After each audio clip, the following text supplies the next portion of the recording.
For first-time listeners to the Iamblichus reading group, welcome to the March 28th issue. And to you who've visited before, welcome back. In tonight's episode, we continue the discussion from our last session on erotic rapture and transcendence.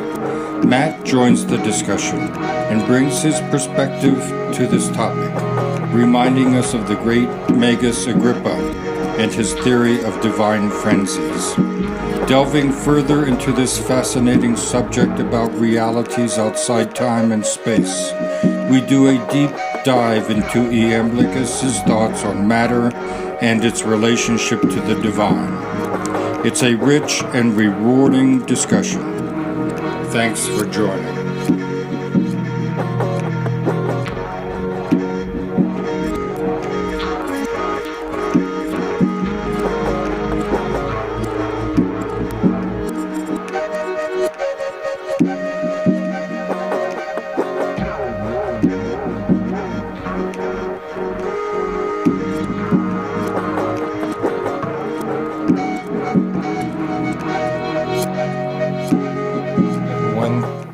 Thanks for joining the March 28th edition of the Iamblichus Reading Group.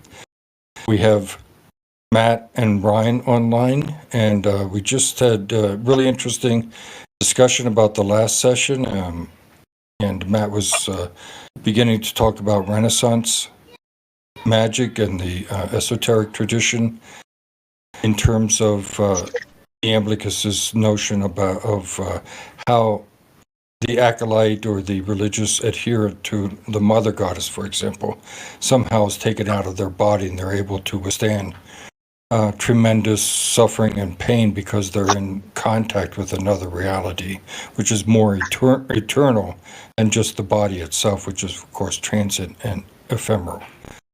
So, Matt, you were starting to talk about Agrippa, for example, and how how his thought and praxis relates to these kinds of things. Agrippa was a Renaissance occultist. He wrote famously the 3 books of occult philosophy, which were kind of encyclopedic. He was sort of summarizing all of the knowledge about magical traditions and esoteric knowledge that he had access to at the time. And I was giving him as an example of how I think a lot of this sort of thinking that Iamblichus is writing about these trance states and things like that are still preserved today, actually, in a lot of use of kind of ecstatic states in esoteric traditions, that people are practicing right now. But before we get to the modern era, I wanted to take a pit stop somewhere in the middle. So I mentioned Agrippa because at the end of his 3 books of occult philosophy, I think it's at the very end. I think it's like the end of the 3rd book. He talks about different kinds of trance states or ecstatic states, or I think the tradition that I have calls them frenzies, that different adherents to different gods can go into, and therefore, contact the divine through these altered states of consciousness. And it's very similar to what Iamblichus is saying, because the nature of the god that you choose determines the method that you use to get into it, and what kind of communications you get from the other side of that state as a result. I think Agrippa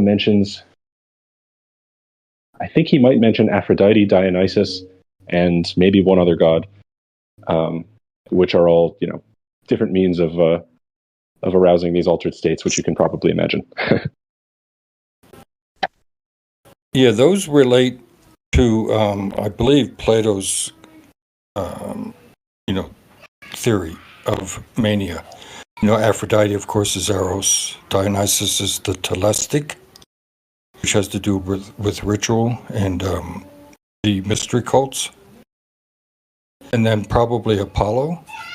It's been a while since I read Agrippa, and I'm glad you brought that up, because Agrippa is the writer that brought me back into the occult in a really, really heavy way. So I'm really partial to Agrippa's teachings.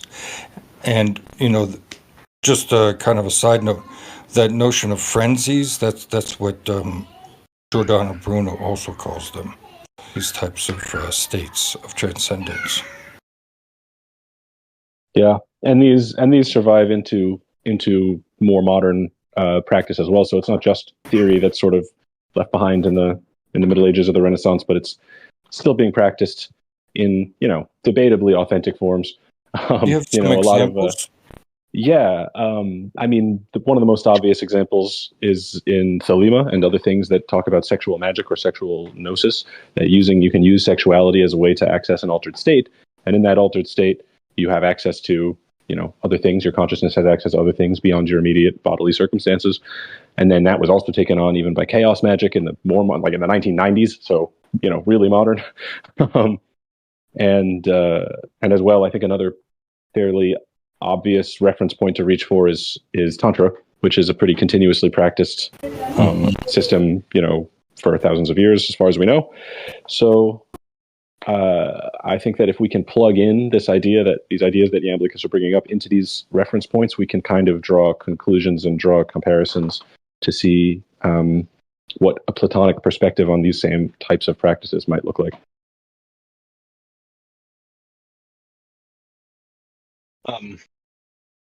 Jumping off that, I'm like, this is just another like interesting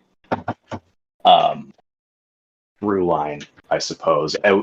Well, I guess not necessarily outside of the occult as such, but that exists more in mainstream like Christianity, or not mainstream anymore, but like back in the day, and that is like flagellation and the pain aspect of it. It's just interesting. Yeah, there's that through line too.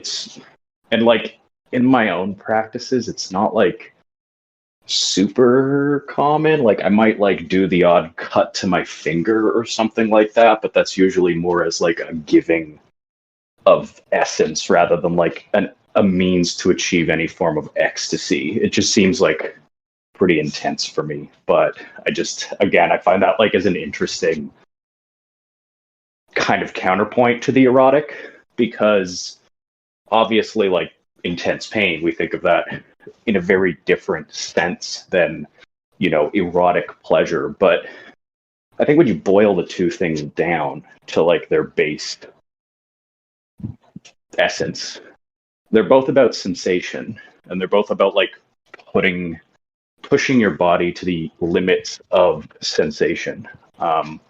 And I just find it interesting that like I would actually consider those probably to be the most similar forms of ecstasy, if they're different at all. But yeah, Pretty kinky. Again, pardon me.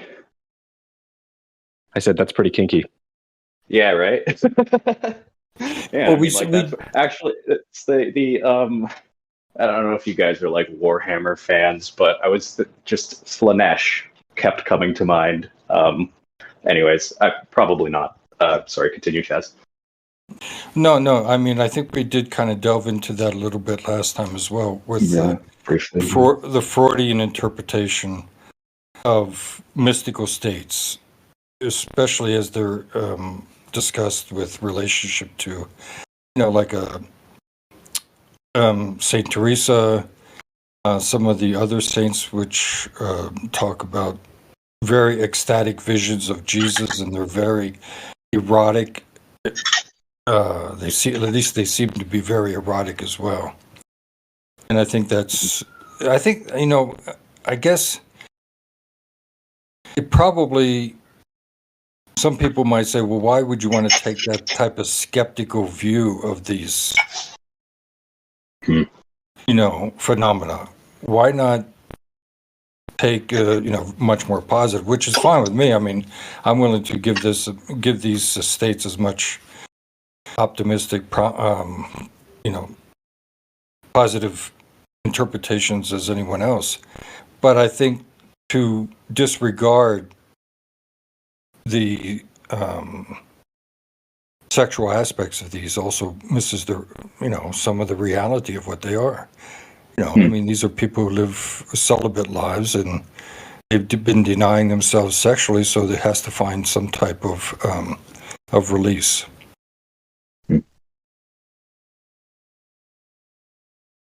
I think there might be a later part too where Iamblichus kind of takes people to task for taking that kind of view too, because he's very, obviously very pious, and he he gets pretty mad that people are like implying that these divine trances, you're implying that they're coming from something created, but the gods come so far before all that you can't even imagine.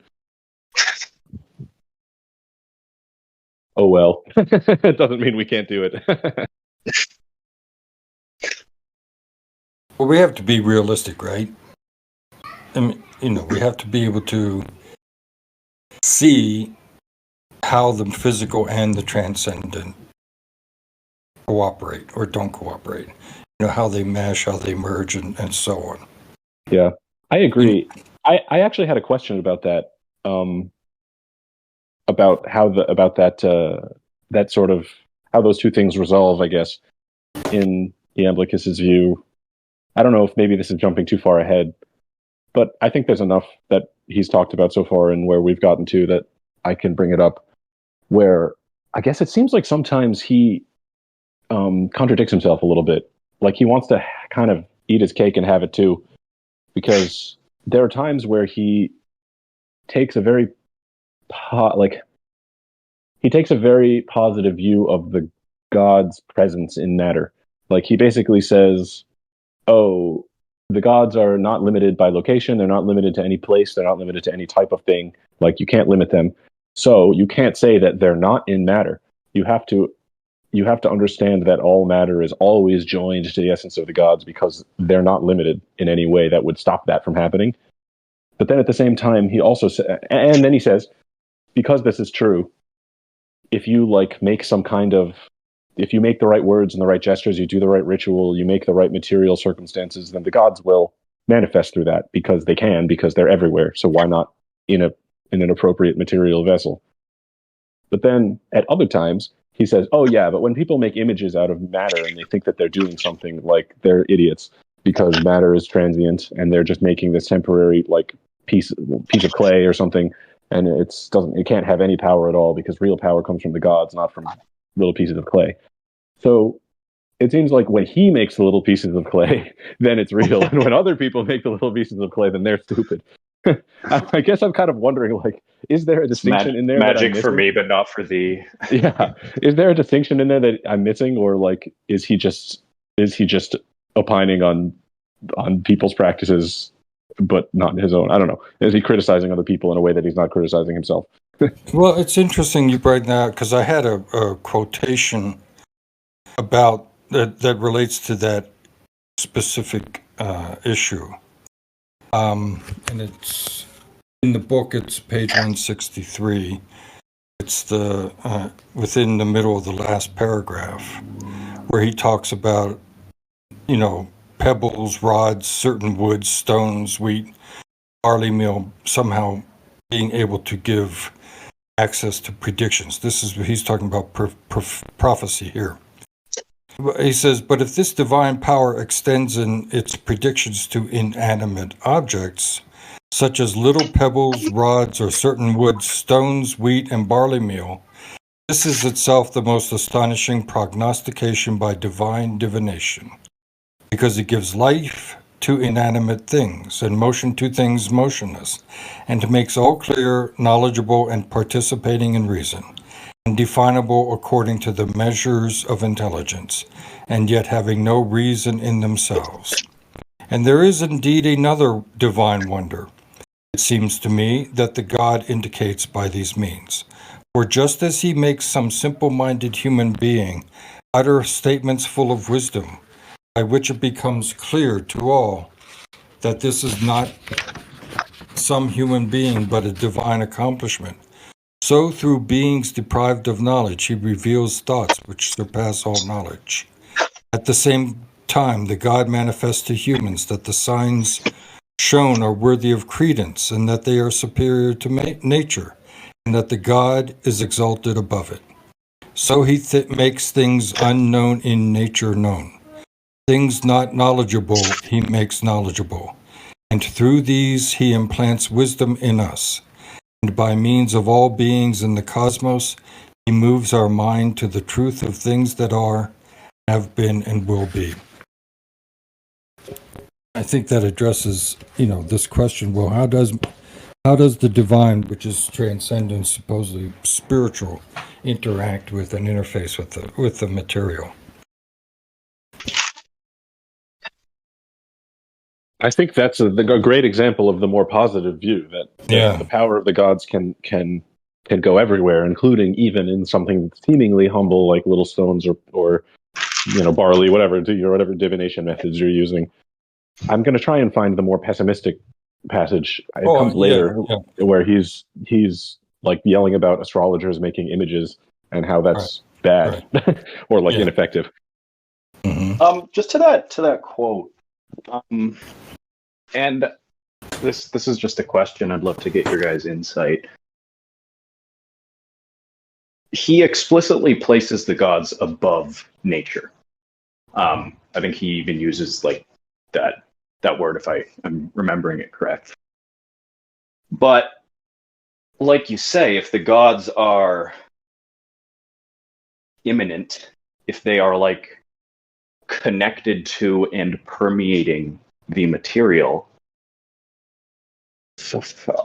are they not nature themselves? I guess is my question. Does it make sense to conceive of them as above nature, I guess? Well, I think he definitely takes the Platonic view as well as the Plotinian view that the gods and the divine are above nature. In some way, something that we maybe can't understand because we live in a world where that's almost impossible to think of anything above and beyond nature. But I think that at that time, it was easier for them to think about things as somehow existing in another world. Right. I guess my question is then, like, we think of like when I say nature, I'm not I'm definitely talking about the conditions of materiality. What I suppose I'm just talking about really the conditions of being. Like, do you see that as in line, I guess, with the Platonian and Iamblichian view, in that, yes, the gods are above the material, and like this is like kind of my own, I guess I'm injecting a bit of my own thinking into it too, but it's like, is that not all nature? I guess is my question. Like, is nature overarching or tied to the material? Because like I even think of like in the etymology of the word, like nature, like you also talk about human nature, you talk about the nature of things. So I think it has this like very deep connection to states of being. And I mean, like, I guess this is all to say, I would postulate that the gods are nature. The gods are what make nature, rather than, the other way around. At least judging by that interpretation. Yeah, then you start getting into his ontology, right? And you start talking about cosmic and encosmic gods. That is, those gods who are within nature, and he talks about them, and so does Proclus, of course. But then he also talks about gods which are above nature and have nothing to do with the material. And that falls out from Plato's idea of the demiurge, creating the world, creating the cosmos, if you will, and giving body to things, to souls. Souls are, of course, because they're eternal, souls are above matter. Matter appears and disappears. And so a soul, that can't be divine, because the divine is by definition that which is eternal. So it can't be associated as intimately, at least in some way, with body as some people would think. Now, I have another theory about this, but I want to go through what we're talking here because it's really interesting. Yeah. In the meantime, I also found, so that's very relevant here because he does sort of explain a little bit of what he's thinking. I did find the other passage I was thinking of It's later. It's in page 191, but I think we can skip ahead temporarily because it's a nice contrast to the other passage about how, oh, the gods are so powerful they can even give life to, little divinatory tools.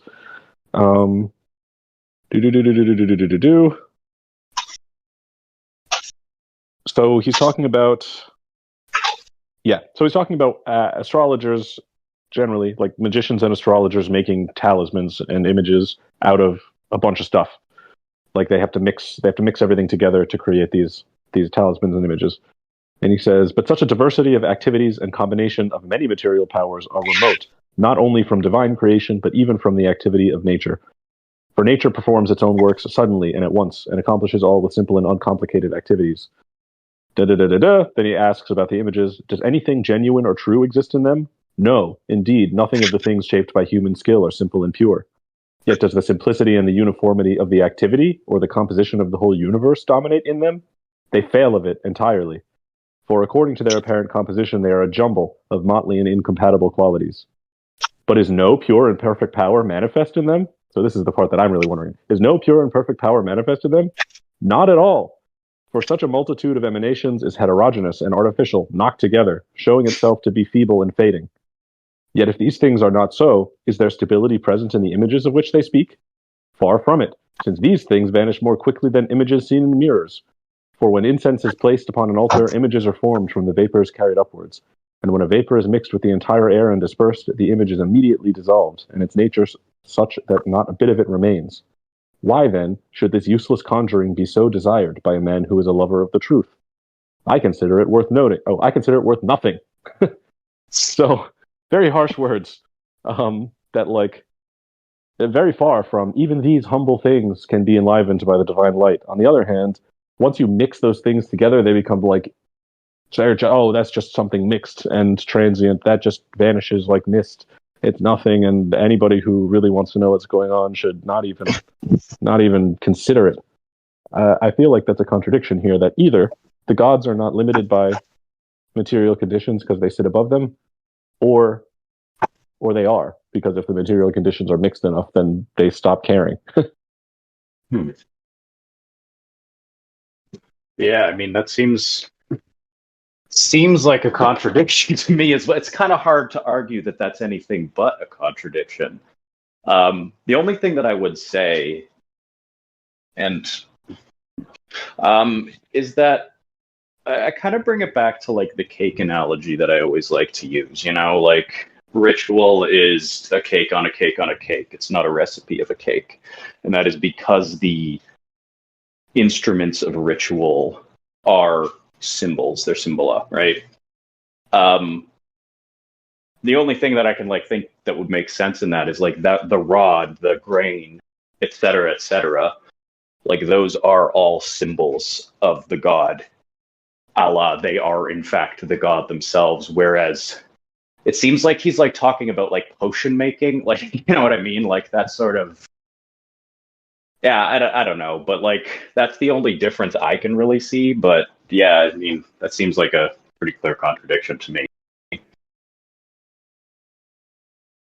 Well, it also seems to contradict, although I think the answer is in that preceding section. But it does seem, at least if we take this at its face value, it does as well contradict his notion of synthemata.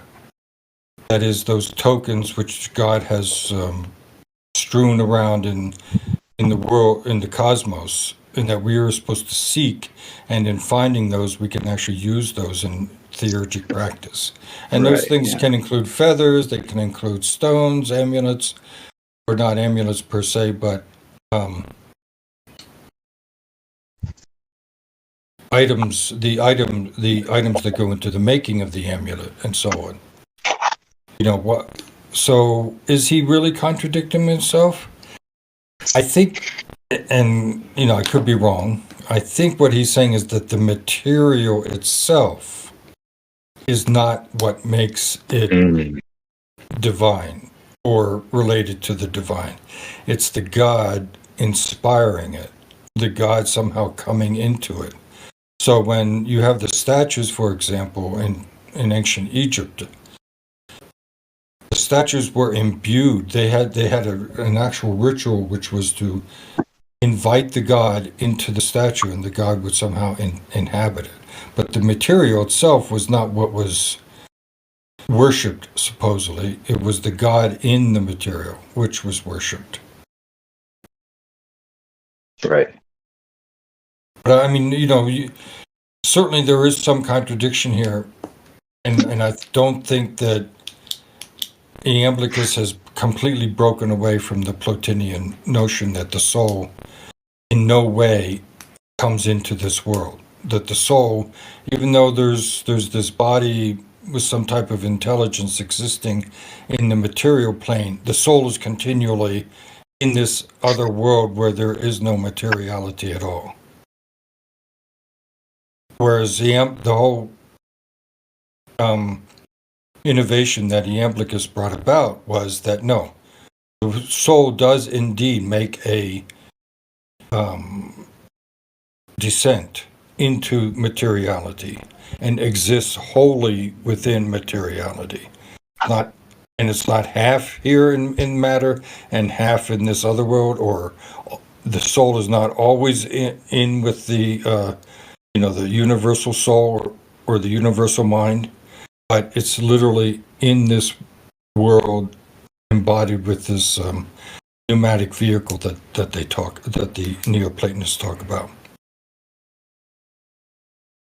But I think that at times he gets caught up in really probably looking pessimistically and negatively upon matter, to the point where it seems like he's saying that there is no divinity within matter at all. Yeah. I do think that there's got to be. Go ahead. I was just gonna say, like, I do think there's got to be a cultural element too there. Like we've talked before about like the sort of piety Olympics, that were going on at that time in like the East Roman Empire, especially with the, rise of like monastic Christianity and stuff like that. So like I could see Iamblichus being uncomfortable with fully embracing matter in fear of not being taken seriously, like in the cultural context of the time. You know what I mean? I mean, that's just speculation, but I do think it might help to further explain those contradictions. But sorry, Matt, go ahead. Yeah, no, I think that's definitely part of it. Although I think that already started with Plato. I think that Iamblichus really is just a good little Platonist. I don't know how many other things other than that need to make him antimatter. I think antimatter make him suspicious of matter. Right. But I think that could definitely be part of it, because he does come off as very pious, and it's sometimes even a little bit scolding about it. Like, how dare you even suggest that anything emanates from something other than the power of the god? But I also think there's another angle like that you could look at it from that I'm kind of wondering about. He goes on, like, the more I think about the wording in that sort of rant about why astrological images are dumb and ineffective, it's like he keeps going on about how well, first of all, that matter is the farthest away from the divine source, and then second of all, that you then have to like mix the matter up and like apply a lot of work to it to like force it to be a certain way, and all the work that you've applied to make it be that way can be undone very quickly. Like if you make something out of glass and then you drop it and it smashes, that form that you made is gone. And so I feel like it has something to do with the idea of like, not only is it about that it's material, but specifically that it's contrived, that it's like you have forced it to be this way, and if what you're relying on is like the shape, like if the symbol is in the shape of the item that you have made, that shape can be taken away very easily, and so you are now relying on something that's really weak and like contrived, like forced, rather than something that's like a natural manifestation of the gods. Right. I love that. That's, yeah, like I just, sorry to interrupt you, but like the word immanence comes to mind like God is immanent in the feather that you just find that has fallen from the sky, but it like takes it a step away from that. Yeah, yeah. It's like you take it away if you have to turn it into something else, and you're now relying on you're now relying. But then even that is a little bit, it seems, a little bit of a contradiction, because if you're going to do a theurgic ritual and you're going to set up all the implements and you're going to get everything set just so, you're also relying on a temporary arrangement of things. Mm-hmm. But you need that temporary arrangement for a little bit to become the vehicle or the circumstances for the divine light to come through. Well, that's So why yeah. That's why you purified yourself. Yeah, but then why would that... To make yourself worthy to be in the presence of the divine and to continue or conduct the theurgic or divine rituals. So it is, you know, you are onto the aspect that he does condemn, which is human beings thinking that they somehow bring these things about through their will. I mean, that's where he takes off on the goetic practitioners, that somehow through their will they can make the gods appear, that through their will that they can somehow prepare these rituals or perform these rituals and make the god appear. In fact, they can even act as the god. So there is that aspect to the manufacturing or the consciousness, the conscious effort put into these things, as though that is what really makes them divine. So he certainly is condemning that idea. Not that he's right, but he is condemning that notion that it's by my will that the God is somehow manifesting himself. Sure. I can see that. I think that makes more sense to me. Thanks for talking through that. I mean, I think that's where it's a little bit different than like we've talked about through lines between, you know, more modern practice and like theurgic Platonic theurgy a la Iamblichus. Like will is very important in a lot of modern practice. Like in fact, in a good amount of it, it's like about developing your will to the point where it does have an effect. So there's definitely, I think, a break there then, if that's how Iamblichus is seeing things. Oh yeah, and it even sometimes when modern occultists and magic people do fall back, I think, on this more pious position, sometimes it can come off as a little schlocky. Like right. one of the modern people who does still have this Iamblichian, I don't know, I think of him as having this Iamblichian idea that like there's this big spiritual cosmos and you're kind of subject to it, and you train yourself to be able to kind of like be able to channel it through yourself, or to have the capacity to bring it through yourself, rather than being the source of it, is one of the weirder ones, Franz Barden. And he often will tell you, oh, here's how you do this crazy magical technique, and you can imagine yourself launching out into the cosmos and going to all these various astral realms and things, but you can never do XYZ because divine providence simply wouldn't allow it. And whenever he throws that in, I kind of do a double take, but he does it all the time. And I think that it is revealed. At first, I thought that he was just being sort of obscuring, just kind of. He didn't really have a reason why you couldn't do that. He just knew you couldn't, and so he had to say it was divine providence. But I think that he actually has a reason for saying that, which is that he is taking this kind of Iamblichian view, and it struck me as weird because it's not what I was expecting from a more modern author. Because later, or in another point in another one of his at another point in the book that I was reading, he explains the proper attitude that you're supposed to take during a ritual. And a line in that really struck me, and then I found was really the core of his instruction in that whole part of the book, was when you're going about and doing the ritual and you're setting everything up and you're, saying all the prayers and everything, do it as if it's not you who's doing it. Do it as if it's God making, doing it through you. Do it as if you are sort of a vessel and that the divine is like doing the ritual, just like happening to use your body and voice to do it.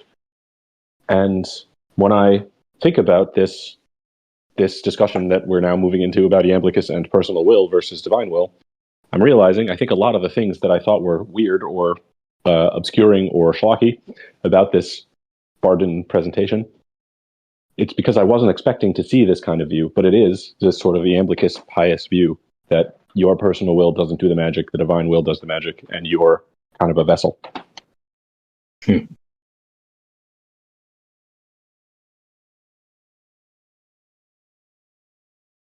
And I guess this even becomes more complicated in Iamblichus's world because it's polytheistic. So it's not only capital G God's will, it could be a God's will. And in some ways you have a, I don't know, maybe choice is the wrong word. You have options. Right. Yeah. That's interesting because, like, I'm just trying to like relate it to my own practice and like really think about the fulcrum, I guess. It's like, because I often do feel like it's coming from outside me in like the most successful times. But I don't know, I always start the process. So it's just like, though I can conceive of that on a theoretical level, doesn't always match up with personal experience. But I mean, I guess that's why we're having these conversations, right? Yeah. And there is a way to square that, which is Iamblichus would completely disagree with and think is incredibly wrong. So I don't know. What's that? For my own self, what's your thoughts? It is the sort of idea that most people know of through, I guess, in Indian non-dualist traditions, but I think you could probably make an argument that you could probably get this out of Plotinus too if you really tried, which is that the very deepest and innermost essence of your soul is also the very deepest and innermost essence of divinity. Right. And so at a certain level, they're synonymous. If you call it yourself, if you call it yourself, it's because you're looking at it from your side of the equation. Mm-hmm. And if you call it divinity, it's because you're looking at it through the other side of the equation. But there's a point in the middle where they're the same thing, and everything comes through there eventually. Right. But Iamblichus would say that's obviously see why Iamblichus would not like that one. But I think you're right about Plotinus for sure, and Iamblichus and the whole Neoplatonic tradition do believe that the soul is somehow the personal soul, or this soul which becomes embodied. And there's a whole big question about, well, what do you mean by the soul? Like, after death, what happens to it? What happens to its memory? What happens to everything that it experienced, etc. But the soul is attached to a god. And what one does is through Neoplatonic and theurgic practices to become to get in touch with one's God. So, and there's polytheistic in that sense, yeah, and non-Plotinian in that sense as well, because I think with Plotinus, yeah, there's almost a merging after death of anything that used to be a personal soul. Right. Yeah, so that would be much more in line with this other non-dual idea. But It is interesting how you can slice it up differently. I guess I don't know. I haven't seen any of this in the book so far, but do we know like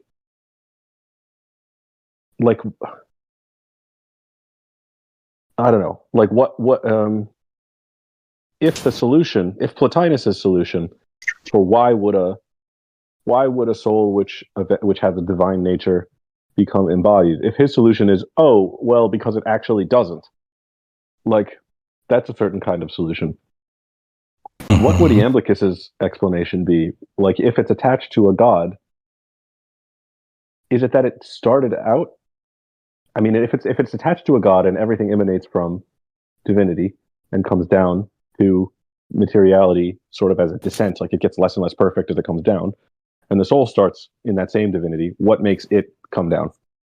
Yeah, we kind of get that. we kind of get that. I don't know if it's within the book itself. I don't recall, but I do know that in his other writings it talks about the soul descends in order to save. It's salvific, that the soul has a mission, which is to save the soul, become more human, to become more divine, actually, not more human, but more divine. And through one's descent, one begins to understand what it means to be more divine as opposed to be more human. So it has a salvific purpose, the descent of the soul. Oh, interesting. Yeah, I think we touched on this a little bit when we were talking about gods and heroes. Yeah. Mm-hmm. I actually, oddly enough, I had one of my books open to just a page, and actually it relates quite well to this. It's Jeffrey Kupperman. I've talked about him before. And from his book, Living Theurgy. Do you mind if I read a little passage? Go ahead. Cool.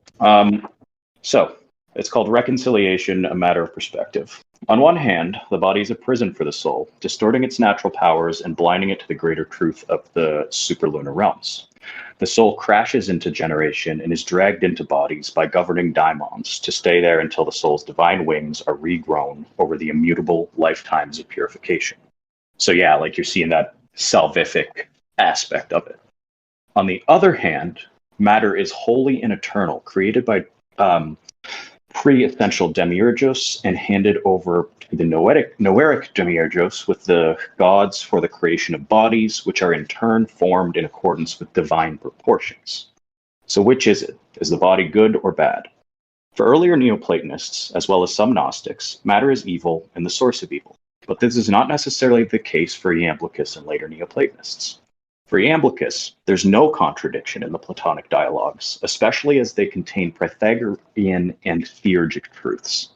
This means both views of the body and matter are correct. The key to this mystery is a matter of perspective.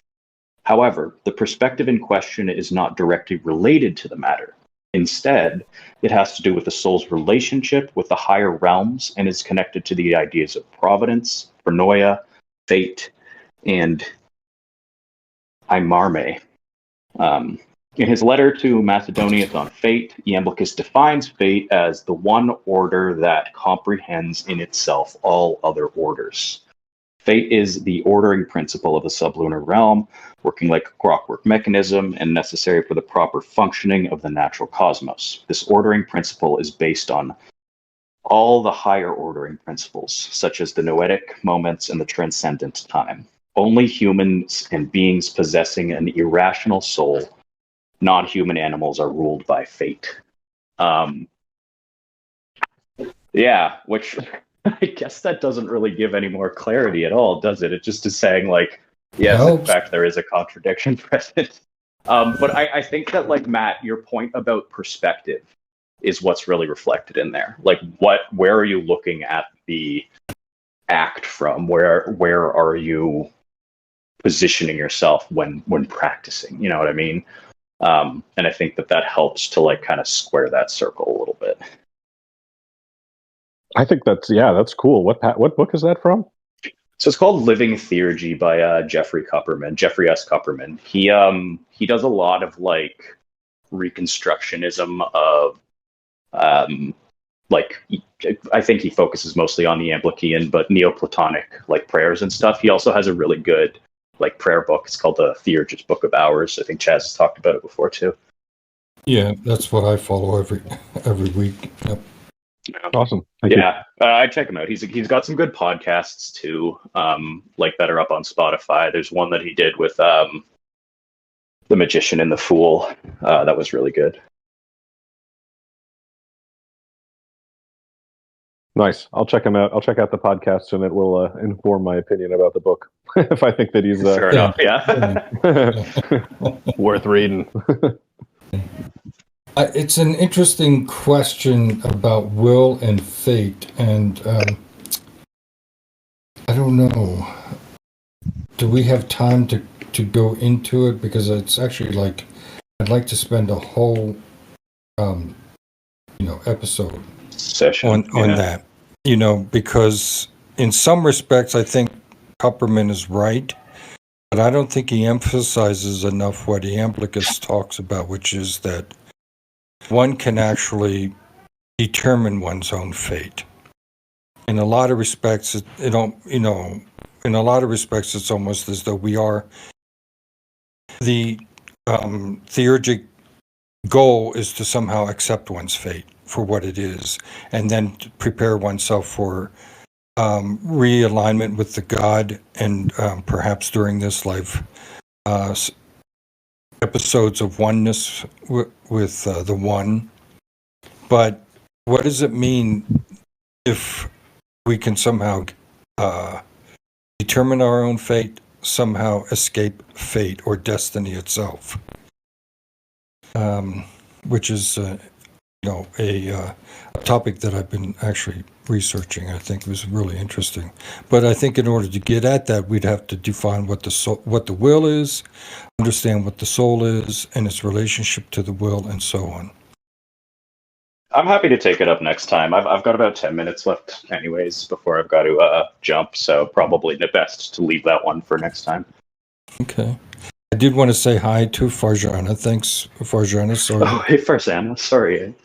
Hi, yeah, sorry, it's just Ramadan and I'm just like busy with that and timings and everything. So, yeah, sorry for joining late. No, you're good. Just listening, yeah. We had a That's very okay. good discussion. Yeah. We've just been Yeah, talking about to some light topics like sex, love, death, fate, the usual. Right. Okay. Yeah, I'll have to catch up on that. Re-listen to it, yeah. Well, with that, I think we can end this episode for today. Thank you, everyone, for attending, and for everyone who will be listening. Again, thanks for listening, and please leave your comments. Appreciate it.